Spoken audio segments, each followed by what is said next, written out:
قال أخبرنا مالك عن أبي النضر مولى عمر بن عبيد الله عن أبي سلمة بن عبد الرحمن عن عائشة زوج النبي صلى الله عليه وسلم أنها قالت: كنت أنام بين يدي رسول الله صلى الله عليه وسلم ورجلاي في قبلته، فإذا سجد غمزني فقبضت رجلي، فإذا قام بسطتهما.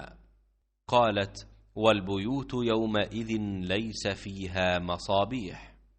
अब्दुल्लाह बिन अब्दुर्रहमान से रिवायत है, उन्होंने नबी करीम सल्लल्लाहु अलैहि वसल्लम की ज़ौजा मुताहरा हज़रत आयशा रज़ियल्लाहु ताला अन्हा से कि आप सल्लल्लाहु अलैहि वसल्लम ने फरमाया, मैं रसूलुल्लाह सल्लल्लाहु अलैहि वसल्लम के सामने सो जाया करती थी, मेरे पाँव आपके सामने फैले हुए होते, जब आप सजदा करते तो पाँव को हल्के से दबा देते और मैं उन्हें सुकेड़ लेती, फिर जब क़याम फरमाते तो मैं उन्हें फैला देती।